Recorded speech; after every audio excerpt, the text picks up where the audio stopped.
Almost 7 million cases of COVID-19 have now been reported to WHO, and almost 400,000 deaths.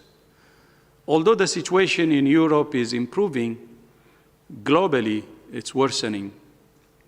More than 100,000 cases have been reported on 9 of the past 10 days. Yesterday, more than 136 cases were reported, the most in a single day so far.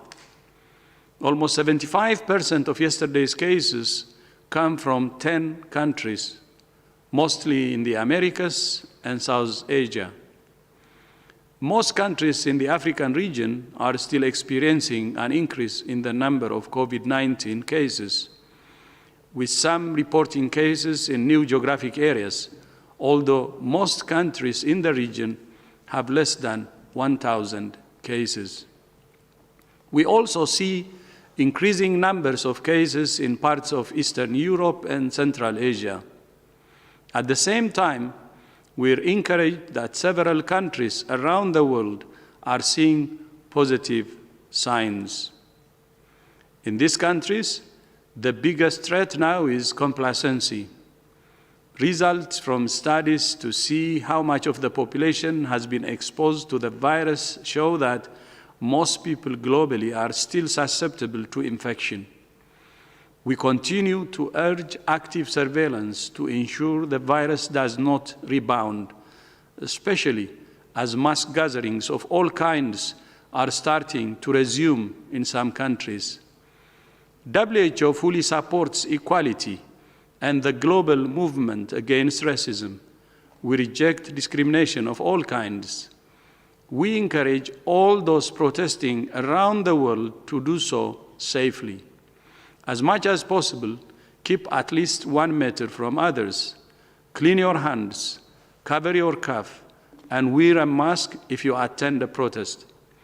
We remind all people to stay home if you're sick and contact a healthcare provider.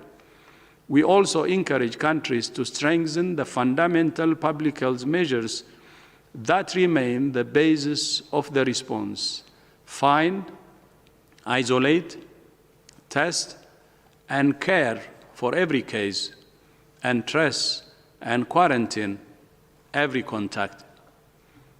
Contact tracing remains an essential element of the response.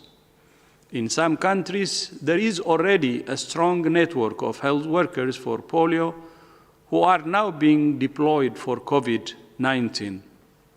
Last week, we published guidance that describes how existing polio surveillance networks can be used in the COVID-19 response and outlines the measures that should be put in place to maintain an effective level of surveillance for polio. WHO has also published new guidelines on the use of digital tools for contact tracing. Many digital tools have been developed to assist with contact tracing and case identification. Some are designed for use by public health personnel, like WHO's Go Data application, which has been used successfully to trace contacts during the ongoing Ebola outbreak in DRC. Others use GPS or Bluetooth technology to identify those who may have been exposed to an infected person. And still others can be used by people to self-report signs and symptoms of COVID-19. As part of a comprehensive approach, digital contact tracing tools offer the opportunity to trace larger numbers of contacts in a shorter period of time and to provide a real-time picture of the spread of the virus. But they can also pose challenges to privacy, lead to incorrect medical advice based on self-reported symptoms, and can exclude those who do not have access to modern digital technologies. More evidence is needed about the effectiveness of these tools for contact tracing. We encourage countries to gather this evidence as they roll out these tools and to contribute that evidence to the global knowledge base. More than 6 months into this pandemic, this is not the time for any country to take its foot off the pedal.